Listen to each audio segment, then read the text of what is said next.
Hey everyone, welcome back to the Florida Relocation Guide YouTube channel. My name is Adam Hancock, and today we are revisiting Lakewood Ranch, Florida for 2023 around neighborhoods. But what I'm gonna do here is a little bit of a different take. My personal point of view, like if me and you were sitting at a coffee shop walking through the map, I'm gonna run through 5 quasi-avatars of where most people fall in a realm of type of buyer, type of shopping bucket, and what they're working through. I'm gonna walk you through exactly who that person is and what I would do with that information sitting here in March 2023. So I hope you find a ton of value in this one, and let's get started. Okay, so if you followed my channel for any length of time, I've obviously done a ton of content on Lakewood Ranch, Florida. I've done neighborhood guides, I've done A to Z breakdowns, I've shown the different parts of the lifestyle, and I've explained it in depth. It feels like sitting here in March 2023, it's time for a refresher relating to the neighborhood specifically. So I wanted to do that, but I didn't want to do the run-of-the-mill thing I've done in the past. I mean, Lakewood Ranch does a really good job at being an ambassador for themselves. There are myriads of videos you could get from people that primarily only work in Lakewood Ranch. There's maps and magazines and stuff like this, you know, there is a ton of stuff floating out there. So in my experience, when people are first trying to get their head around the area and they know very little, and then working down the funnel of how do I dissect this place? If I think it's for me, how do I decide amongst them? How do I work through them? They go through a certain path that is pretty rhythmic with what everyone kind of does. And it boils down to some level of lifestyle first, but then a quick bringing back criteria, pricing, location, all of that. Like it's kind of subtle how they all mesh together. So this video, what I wanted to do is just a different take. I want to do more casual, and there's 5 main buckets of how people, it's probably not the only 5, but there's 5 main buckets of how people would narrow down communities, and there's overlap amongst them, but looking at the same communities in different ways, grouping communities together that you didn't think were comparable to each other, but in the minds of the people, I think they are. So that's what I want to do today. I'm going to kind of keep it very, like I said, casual and riff a little bit on these topics within kind of a sandbox of 5 major buckets. So I hope you enjoy the format. I hope it adds you a ton of value, and let's get started. All right, bucket number 1, I'm calling in the action / true lifestyle first. So let me explain some characteristics of this kind of person or this group of people to see if you may be closely aligned to this style. And then we'll talk about some neighborhoods that I think could possibly be the ones to consider that could be a good fit. So you are a person that loves to meet people, and you want easier ways to meet people in communal environments that are the path of least resistance. You're someone that even where you live now, you maybe have a neighborhood restaurant, bars, coffee shops that are very close by where you frequent, and maybe even the staff is aware of you because of you're just a regular, and you like that kind of stuff. You're someone that is embracing you're excited about all the development coming to Lakewood Ranch. The waterside places of the world, all the university corridor with Centerpoint, University Town Center, downtown Lakewood Ranch. You like that. You think it's a good thing to the area that all this stuff's being built, and you want to be around it. And you're someone that even, don't get me wrong, want to love your house and love your neighborhood. And most of these neighborhoods are lovely, but you wouldn't drive 7 miles further to have an extra 300 square feet or a neighborhood that has like ridiculous amenities inside where you wouldn't even have to leave. That wouldn't be worth the sacrifice to you because the geography is more important to you. So if that's you, let's talk some neighborhoods. Okay, the natural place you need to go here, in my opinion, and maybe my entire list is exclusive to this section, is the Sarasota County portion of Lakewood Ranch that currently exists and is going to exist very shortly from now. And that is basically Lakewood Ranch, Florida historically was 100% Manatee County. And then they built below University to the south, which is the east to west road, and all of that Sarasota County. So that's the split. Now, it doesn't matter a whole lot other than the geography sits in an area where it's a little closer to downtown and the beaches. I mean, it's not incredibly close, but it could be 10, 15, 18 minutes closer. And that was originally how people viewed it, and that's why they liked it. But also currently there's no gated neighborhoods in that section. I don't know how much that matters in Lakewood, but it is true. And it's a county thing from what I understand. But this is simply where all the stuff's being built. Downtown Waterside Place, the most exciting new town center is there. Downtown Lakewood actually isn't that much further either. University Town Center is further down University as well. So all this stuff's kind of lower. Centerpoint is the new mixed-use development space. There's a Ruth Chris Steakhouse being built there in Owens Fish Camp, which is downtown. There's a Libby's that was built on the corner of Lorraine and University. So a lot of action there. It's the exciting stuff. So there is historically, if we start with historically, like what already existed, all 3 of those neighborhoods are on my list. And let me explain why. So you had Shoreview. You only had 2 in Waterside.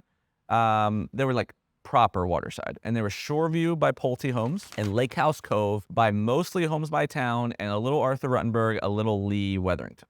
So it was a mixed use custom. And Homes by Town, if you're not familiar, is kind of like the most closely aligned to like a Toll Brothers in not fully custom, but higher level than the average Joe. And so the way people looked at those two is most, I think, viewed that, you know, Pulte wasn't viewed by most people as high end. It's definitely not the custom, but even Homes by Town, like it just was like more of a mid-level builder. In most places they build beyond here, but they had one of the best pieces of land Shoreview is owned in all of Lakewood Ranch. Unbelievable piece of land. It was also a small neighborhood. It's getting a little bigger, but still small.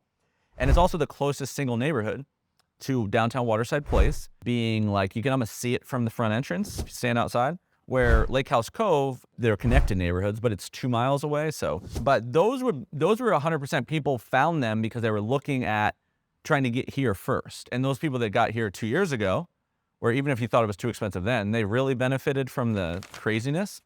But they were not shopping, from my experience, almost 100% were not targeting builder. They were targeting this specific area, and they had to pick between 2 neighborhoods, that's it. And they were very different in price. And then you had Windward that was like sneakily sitting below both of those. So it was the closest one in all of Lakewood Ranch to town. It's like 11 miles one way from where I stand here in downtown Sarasota. And Windward was way more of a like regular family neighborhood. You would typically find way north of this in Lakewood Ranch. And but you could a lot of floor plans. People are already familiar with Neal Communities, who builds Windward. But people did look at the high school district being Booker High, because you're in Sarasota County. You could not attend Lakewood Ranch High unless it was school choice or something.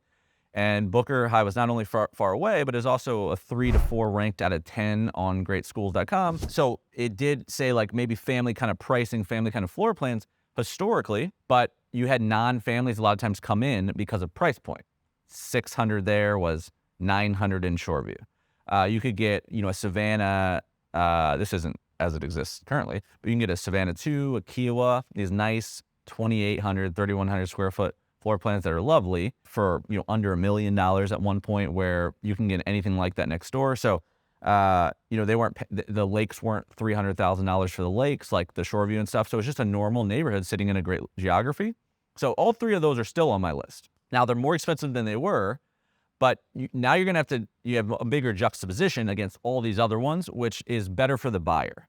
So as I funnel down, those are still on the list because they still have the same appeals that they did back in the day. It's just at a premium. But now you need to reset the clock, you know, and step back. If you were in the market 3 years ago, it's not a great perspective. It's depressing, borderline. But now you got to look at these with fresh eyes against the rest of the communities.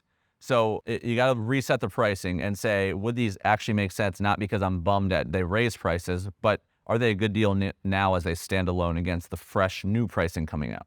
And that's where it gets more unique. So then it brings me to the comparable points. All the new communities that are coming out, they're way more niche, way more specific, but it brings in a bunch that offer great locations. So you have a couple to pick from. Alcove is also on my list for neighborhood, for lifestyle first, because the Alcove is Neal's signature. That's Neal's semi-custom brand. So it's going to be more custom than you're going to find at Windward, but no amenities. There's like 47 total homes. It's on water, and their whole pitch is the amenities are like the town, but you got to really want that. You got to want a boutique. So that would be the person that lifestyle first likes to be in the action, but wants their neighborhood when they come back to be boutique. Doesn't want everybody driving through your neighborhood like they do Lake House Cove. That could be an interesting fit there. And then when you're going to be realistically, I would say 1.1 million to 1.4. And again, like 47 total homes, no amenities. Avanti it shares a lake with, but I'm not putting Avanti by Pulte on this list because I do think it could veer in this territory, but I think it falls in more naturally in another bucket. Skipping Avanti. So then you have Emerald Landing by David Weekley. I also think Emerald Landing is going to be a lifestyle first community. It is going to be modern, urban style homes on water. You know, it's going to be like downtown homes that they built in Payne Park. It's their central living David Weekley division, and they're very unique. So it could feel like if you looked at it the wrong way, you're overpaying for a villa or overpaying for a townhome, but you got to look at them at what their position to this area. I think they're going to be very cool. The ones they did downtown, they had like second story lofts. Your living space started on the second story. Is very like New York feeling. And in this area, it could be a really interesting fit, and they could be very unique, and we'll see what they do with rental restrictions. But I like Emerald Landing. So Alcove and Emerald Landing that are brand new. They haven't released either Alcove's out, Emily is not. I'm gonna skip Kingfisher Estates. I'm just mentioning them to let you know that I'm not forgetting them. I'm skipping Kingfisher Estates. I think that's more niche. I'm also skipping Nautique because I think that could fall in another bucket better. Another one that I would say lifestyle first is the brand new Wild Blue. Wild Blue releases March 10th. When I'm filming this video, there's gonna be a couple day lag, so it actually releases in a couple days from where I stand here. But Wild Blue is going to be, if you're not super familiar, it's on the other side of, so take this being all the area I just described is over here. Lorraine Road runs like this, north to south. All the area I just described is right here. So hop over Lorraine, parallel to Shoreview and Lake House Cove, and you have a massive lake that no one knew existed, unless you looked on a map. Wild Blue is a very high-end, 100% custom neighborhood that's all surrounded by water. And it's like a bougier version of what Lake House Cove was. Because the master developer, Wild Blue, is actually Stock Development, who master developed all of Genoa at the Lake Club. So they're a custom builder. They do a lot of spec homes, but they're a custom builder. And then they paired a very interesting concept of all wide lots. The smallest lot in there is 68 feet, I think, 65 feet. It goes all the way up to 100. And they added Arthur Ruttenberg on certain collections, Lee Weatherington on certain collections. So as you jump collections of width, you get a custom builder. You get Stock as your main guy. They're the staple.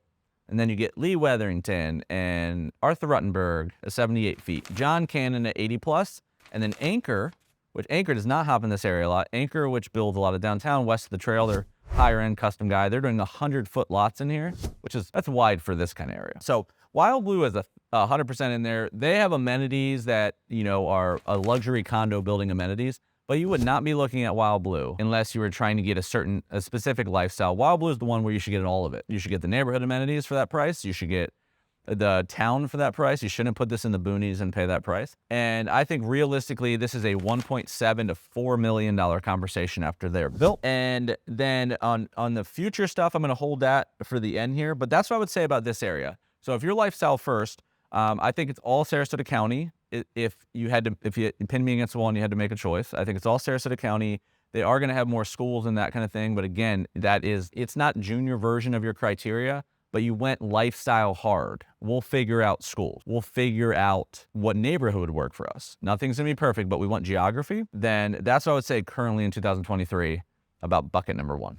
All right, major bucket number two, I'm calling neighborhood first. So let me explain some characteristics of this one to see if maybe this is you instead. Okay, so you're someone that if you had the perfect neighborhood amenities, you had the gyms and the spas potentially, you had the clubhouse, maybe you got a restaurant, you had the pool, maybe there's a bar at the pool, you would feel like, man, I don't really need to leave for much. You like to hang out you're a real neighborhood person. Everybody knows you like to hang out with everybody, and you really, really value that. Maybe you value gates to your neighborhood as well. And when you do leave and you go hang out and all that, and you're social and you go out, 15, 20 minutes isn't a big deal. 18 minutes isn't a big deal because you're used to, that being far further from where you're from. You're someone that the house floor plan matters a great deal.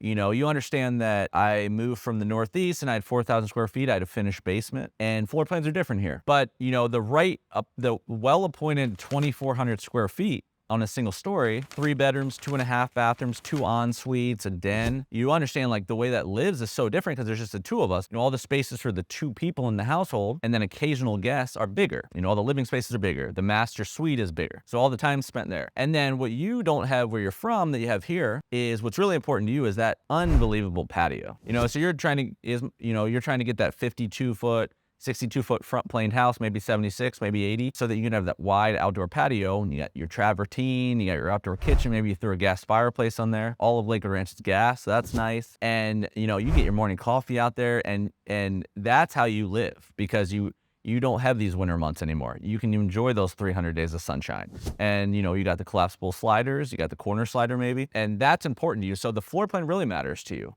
The builder matters because you want the right floor plan because that's what you take pride in.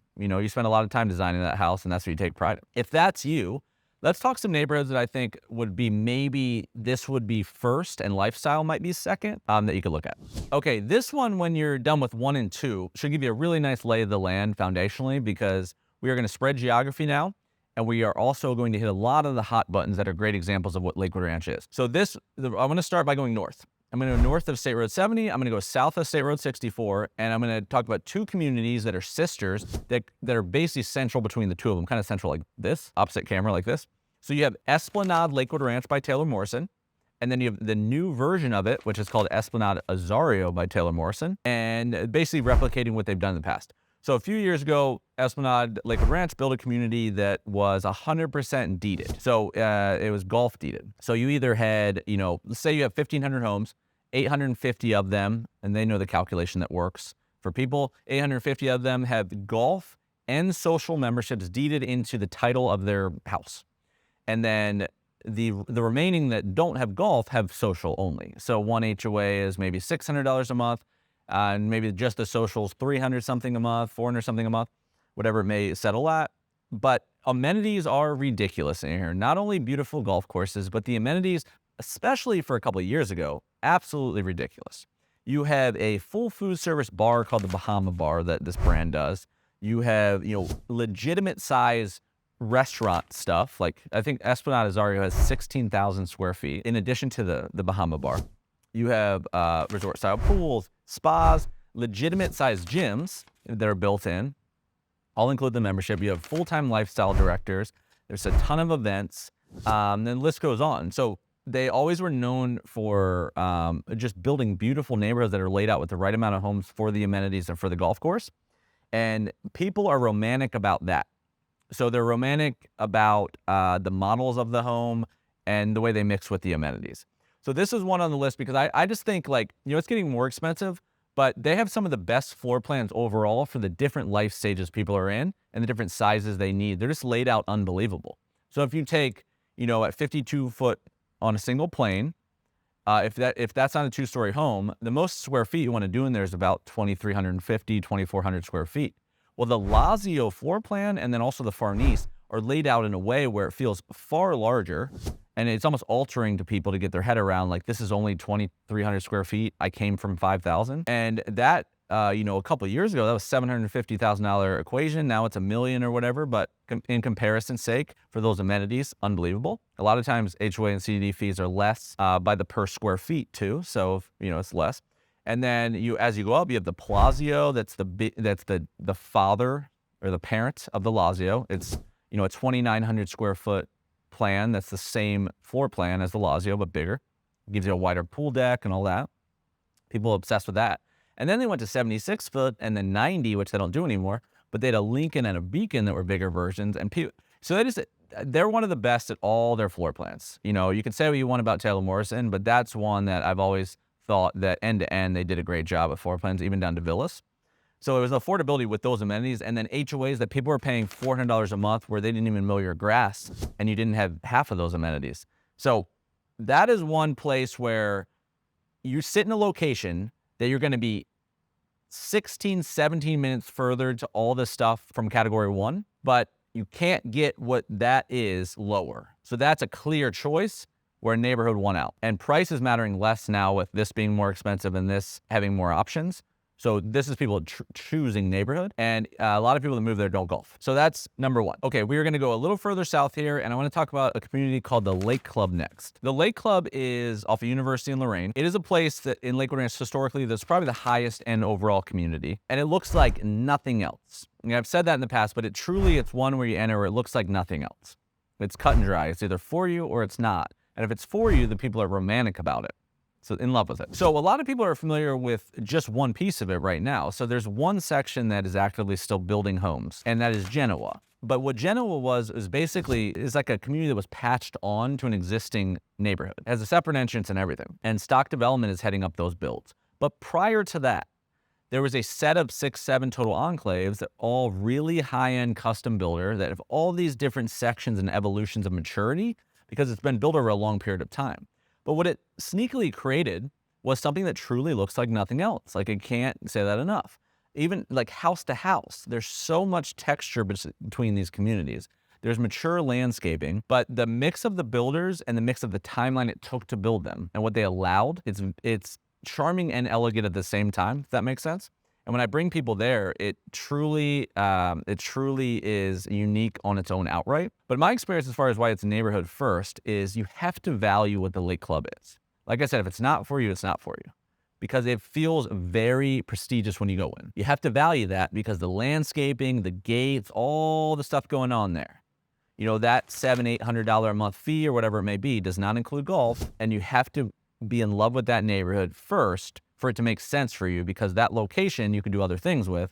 If you didn't value that specifically, or if you weren't in there for this one particular kind of house. You know, their amenity center looks like a castle. Literally looks like a castle. Your restaurant, pool's amazing. The gym is like in this, I mean, just a really nice presentation overall. I mentioned the landscaping is unbelievable, but tennis, pickleball, and, you know, I think the takeaway is it's a very, very close-knit community. Every time I've been in there, a community that looks on the outright, if you don't feel like you're that kind of person, of that high-end kind of vibe, a community that looks like it could be pretentious, could not be sweeter people. Through and through the staff. Everyone I've met, everyone I've sold in there, unbelievably sweet. Almost like it always was a little altering to me as far as how everyone was so genuine in there. So I always tell people that, because I think on the surface it doesn't look like that. But the Lake Club is one I would 100% view people say neighborhood first, then location. Okay, in the neighborhood first conversation, I also want to throw in the Lakewood Ranch Country Club double neighborhood, Country Club West and Country Club East. If you're not a golfer, I still think there's viable options here. On the first hand, you might make it here by process of elimination. You know, if you're looking around the area, a lot of folks looking in here at single family homes are looking at all the new waterside stuff, potentially Wild Blue versus the Isles with Toll versus the Lake Club, I'm sure is in the conversation, maybe looking at Esplanade Azario, but a little further north. And you might simply, like, all the new stuff is very niche. They're all in silos that are so different from each other. And this one's it's a relatively large neighborhood that has layers of, you could build a home, you could buy it's all resale homes, so you have a timing element too, but you could get a home from 1998 to 2018, 2019 built home. There's sections that were built in Country Club East that are a lot newer. Neil Signature, Cardell, stock developments in there, Arthur Ruttenberg, Lee Weatherington, John Cannon. So you can find a way to maybe satiate your need where these other new ones are just too peacocked in a specific idea that doesn't work for you. That could be how you venture in, and it wasn't golf first. Everybody just assumes it's golf first. Like, you know, they're on a wait list anyway. A lot of ways to get involved socially there too. So you got large Country Club and Country Club West. You have the Lodge restaurant, which is quite lovely in my opinion, in Country Club East. And you have just a social environment where not only do you have all these pickleball and tennis and all these ways to get involved and meet people, but you also have people that are very into the community, very into hanging out there with those folks. It's like you almost like that does solve that local restaurant thing for people. And I feel like people are very prideful about it. They treat it that way. It's a, you know, I think it's a pretty welcoming environment, in my personal opinion. Probably depends on the company you keep. But I do think those two neighborhoods could also give you one that's neighborhood first, not necessarily golf, if you're that kind of person. Okay, and just for kicks, I'm going to bring back Wild Blue's neighborhood from Waterside. I told you there's going to be some overlap here. But Wild Blue, like I had mentioned, that it's a neighborhood that potentially at the right price point, you maybe should get the best of everything Lakewood Ranch offers, geography and neighborhood. But this one simply, you know, I'll show you renderings of the amenities here if I can, but this one is simply, they are building the level of amenities that only exist in luxury condominium buildings like One Park. You know, 50,000 square foot of everything you could imagine, health, wellness, you know, recreation, the restaurants, the wine, they have the whole shebang. So you really want to value that kind of stuff. It also is I think it's right up there with the geography. It also is a place where if you want to build a custom home or you want a level of home at over $2 million, it's a small list. You know, that it has to be said. It's a small list. These custom guys are not everywhere. And Wild Blue is not Star Farms in location, quality, neighborhood, all of it. So I do think if you're looking in a conversation where you value neighborhood amenities and you value the house itself and the street it's on and the whole thing, then Wild Blue has to be in that conversation. Okay, category number 3, we are talking a young kid kind of idea. You have young kids. So let's do an example avatar. You are 33 to 38 years old. You have a kid that is, let's just say for this argument's sake, you have 2 kids and you have a 1-year-old or just under 1 and you have a 5-year-old. And you are looking at Lakewood Ranch and maybe you have, let's say we have 2 buckets. Say you have a price point that it's up to $750,000. And then, but you also want to take a peek that 1 million, 1.3 million, like that might be in the realm too. You just don't know if it would be worth the squeeze or whatever. So say that's you. Let's talk about some, a vast variety of neighborhoods that would be in play for that conversation. Okay, so a lot of this stuff is going to cluster, if you take away Waterside, basically the other newest part of Lakewood Ranch. So they had built, Lakewood Ranch is all built in grids, just a quick catch up. It's north to south, east to west that creates grids, and then they move over and they recreate them. So, you know, you had the interstate that ran up and down, north to south. You have University, State Road 70, State Road 64, Fruitville's at the bottom. And then the oldest part was built interstate. That's how you got north to south to like the beaches, etc. Lakewood Ranch Boulevard is built parallel to the interstate, and then the crossroads are running, you know? So the original section was built kind of in that north to south corridor on the Lakewood Ranch Boulevard hugging area. Well, then they went one section over. They kept the north to the east to west, but then Lorraine Road runs parallel to Lakewood Ranch Boulevard. And that was that, and then you hit U-Line. And so it's just basically a further kind of east version of the old regime. That's where a lot of the family stuff will sit in the newer building stuff. And we'll talk about all of it. So the first one that's in this conversation, if you're touring, let's say you're under $850,000, around there, right? With shades of gray. Sapphire Point by Pulte Homes, interesting location, normal neighborhood, normal fees. You can get a wider range of like, you know, a lot of bedrooms. You can get 2-story models that maybe have 4 bedrooms, 3.5 bathrooms. If it's on 2 stories, it's a narrower lot, so it might be more affordable. Fees are reasonable because it's a nice gated community with normal amenities, but nothing like super crazy that they're overvaluing as far as lakes and water. That's in the conversation. If you're looking at Sapphire Point, you're probably also looking at that. So Sapphire is Pulte. You're looking at Lorraine Lakes possibly. Lorraine Lakes is by Lennar. Historically, they were like incredibly more affordable than the average because Lennar is a they're a spec inventory builder. They're building whether you're coming or not. It's more no frills as far as options you're allowed, but the standardization of the materials and those build times allow cost savings typically. It's more expensive than it was, but it's probably still in that conversation of maybe generally more affordable. Lorraine Lakes offer, so they have all those same kind of floor plans for families, but they also offered, their amenities are gonna be uniquely nice. I believe indoor basketball court, there is going to be bar food service at the pool. And, you know, so a little bit nicer that maybe a more empty nester centric neighborhood would have. So that's in the conversation where, you know, more spec builder, but then amenities rise up. So that's Lorraine Lakes. These folks are also looking at the newer Sweetwater. So Sweetwater's MI Homes gets you a little bit further than both of these communities. But Sweetwater's gonna be cool too. They have another set of really unique amenities. MI offers a different lay of the land as far as home models. So it gives you another builder. MI would be more similar to Pulte than it would be to Lennar in the conversation. But it might feel a little bit more high end to you depending on the floor plan you choose. In this builder conversation specifically with that ceiling. This one could be also slightly more expensive than both of these. So Sweetwater's in there. Park East. So Park East is the family-centric brand of Taylor Morrison that's not Azario, not Esplanade. So I talked about that amenity-ridden brand for number 2, Esplanade Azario. Well, Azario is like the section of area they're calling. It's like just a big area they call Azario. That's inside Lakewood Ranch. Esplanade Azario is Taylor Morrison's that's the business model for that amenity-ridden brand. And then Park East sits right next to it, Park East at Azario. That's why I explained what that meant. And it's clearly they're going for the person that's not Esplanade. So more 2-story floor plans, really cheap HOA. There's no gate.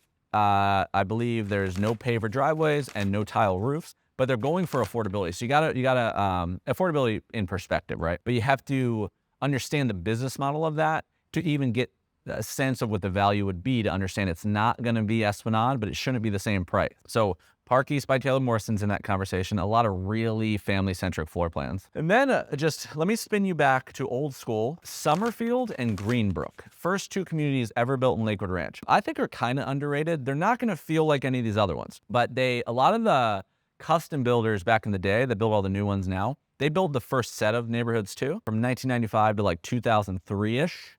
And Summerfield and Greenbrook are very central to town, and they're both no amenities built into the community. They're adjacent.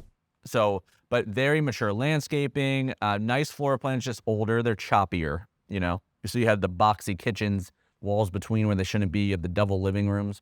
But you're seeing some renovations now and stuff. A lot of them had pools. There's water. Greenbrook and Summerfield I would look at too. They would give you a good example of that's either for you or you need to go new. And let me throw one more spin in there that I don't know if people would view as family centric, and the Isles. The Isles by Toll Brothers. That would be one where it's more niche. because not everyone with young kids, like what if your budget's $2 million? Because you have kids, you don't want to live in a neighborhood that you're like, there's going to be no kids around, but you also don't want to do an $800,000 house instead of the house you want because of that reason alone.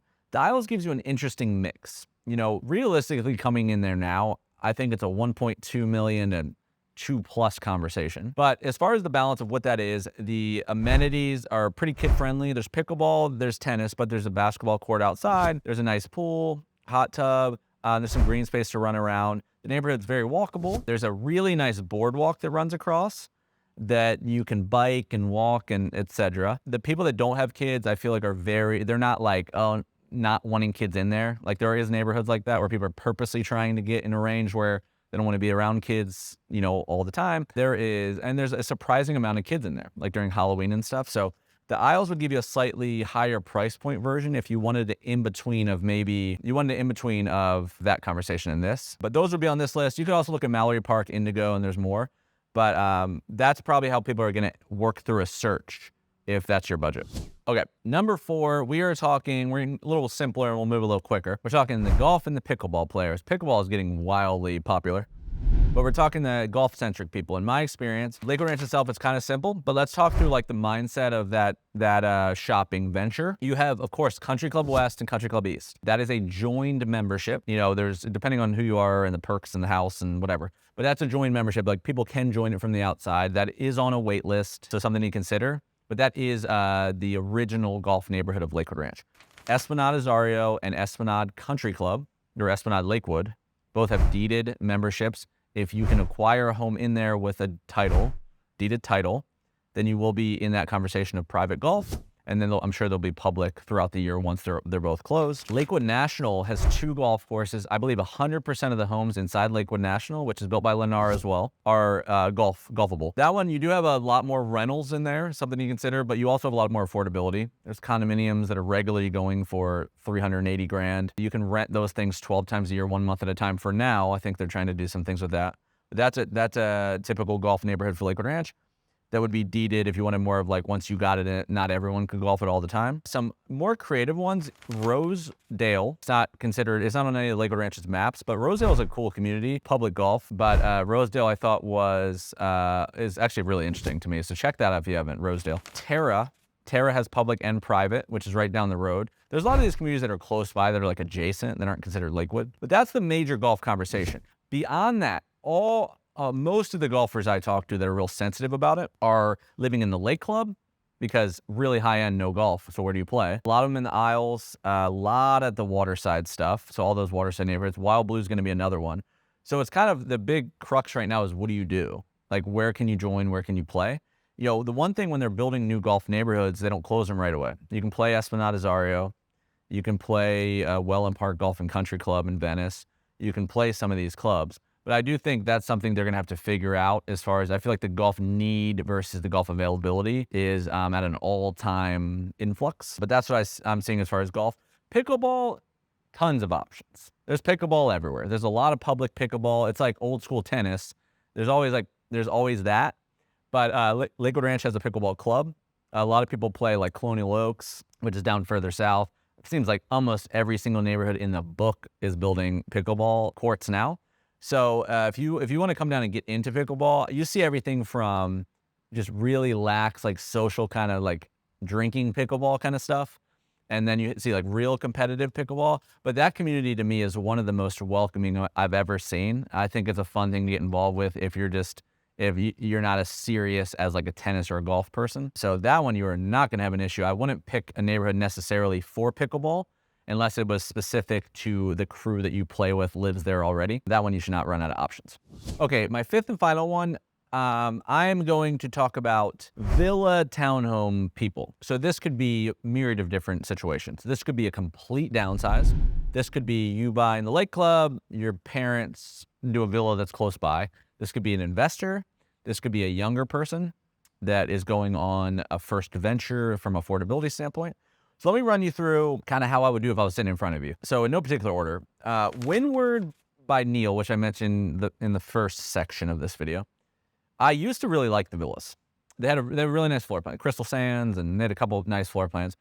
They were at one point with $300,000. They got all the way to $600,000. They're in between now. But that one, I don't know if I'm bullish on it at the moment. I think it could still be interesting when that community builds out. So I'd keep an eye on them. But I don't know if that would be necessarily on my short list right now as something I'm excited about. It just really depends on your unique situation. So if you're already in contract there, also you have one of the best locations in all of Lakewood, and the more mature the rest gets, it might make those swing back into a better situation. Beyond that, okay, Nautique I skipped. Nautique is one of the ones on a lake in the new Waterside district that's like basically walkable to everything. It's on Kingfisher Lake.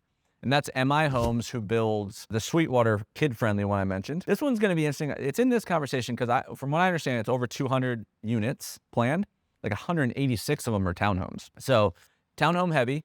And they're gonna go kind of like Emerald Landing did, but I think it might be more interesting for the townhome investor, empty nester, whatever this category would be, because it could be more affordable than David Weekley will be with this venture. They're also supposed to go do like a cool style with it. So I'm really interested to see what happens with that. Like supposed to be, it sounds like a little bit like South Tampa style, like rear garages, courtyards. I'm interested to see how they use the lakes, how walkable it feels, and then what are the investment rules with it. So that one might turn out to be a community that ends up looking pretty good. And it's one of the most amount of units of a community in all of the new Waterside district, because a lot of them are more boutique ventures. Taylor Morrison's villas, I always thought were interesting. So you have, this would be primarily at the two Esplanade brands, those two golf brands I mentioned. You had the Ibis and the Roma. There's a few different models, but if you can catch the right one there, they're typically you can rent 3 times a year, 3 months at a time. But you catch the right one there. Some have golf deeds and some not. One, it could be a really affordable way in perspective to buy a golf membership. And two, just certain ones are laid out in a way that makes a lot of sense for the price and what you would use it for all year. Lorraine Lakes also had just pure affordability of townhomes and their villas. That's something to look at because those amenities are going to be interesting. Lorraine Lakes with Lennar has the most generous rental restrictions, like I mentioned, in all of Lakewood Ranch, 12 times a year, 1 month at a time. So maybe you could do some mixed use stuff with that. The townhomes are kind of big, so I don't think it's outside the realm to say a family like buys their way into Lakewood Ranch's school district. Also, maybe an interesting way on a quicker move in to chill while you're building a house. All those things are in play. Del Webb, I kind of skipped that. That's probably 100% a neighborhood first community too. But Del Webb is Pulte Parent Company's 55 and up brand. I'm not near as bullish on Crestwind, which is the other 55 and up by Coulter. Haven't quite liked the way they've approached that. Haven't liked the way they've treated people. It seems a little fragile, which is my personal opinion, my experience with it. Del Webb, I know people really like. I think it's really interesting. Both this Del Webb and the Del Webb Bayview and Parish, a lot of nice amenities. You have a myriad of different ways you can do a house in there. So I'd put that on my list. The new Ryan home, don't know quite how I feel about Ryan in this realm, but the Ryan home townhomes could be a first-time home buyer situation because we don't have a $200,000 first-time home buyer situation in Lakewood Ranch. So the Ryan Homes is not a high-end custom builder. No one's arguing that. But as far as how they approach that build, the location, the Ryan Homes build in Lakewood Ranch could be interesting for this conversation. Avanti is the other one I wanted to mention. So Avanti is Pulte, and it's in Waterside. So I mentioned the Alcove by Neil Signature Homes. The Alcove shares a lake with Avanti, which I skipped on the #1 category. And Avanti is going to be all small plans. So it's the smallest garden collection of single-family homes that is in Sapphire Point right now. That'd be a good example. That garden collection will be the only single families, as I understand it, in Avanti. Then they're going to do villas, which Pulte's has done in the past. And then they're going to do townhomes, which I haven't seen from them. And that one, you can already kind of see the footprints of it. It's on the water. It's on a nice lake. It's very close to all the stuff. It's one of the closest communities in all of Lakewood to town. And from what I understand, I think there's an affordable housing element to it as far as like, this is hearsay potentially, but as far as what Pulte's acquisition of the Shoreview properties and some other things they've done, I think Avanti was part of appeasing some affordable ventures into that. I don't know if there'll be strings attached with Homestead or any of that. But if you're looking for like 1,800 to 2,100 square feet, I think these things are starting in the 300 to 400s as a base price.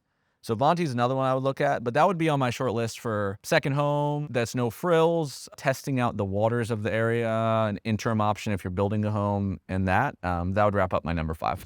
All right, my friends, that is a wrap for this one. I really hope you enjoyed the different kind of style. If you did, please consider subscribing and liking if you have not already done so. Any real estate assistance, of course, we would love to help with anything we can do for you, buying, selling, investing, relocating, anything in between. All the contact information is right here. And finally, relocation guides, analytical tools, special newsletters, all that kind of stuff. Our website is the Bible for that, thesunshinestateco.com. Please check that out before you leave. Thank you again for watching. We'll see you on the next one.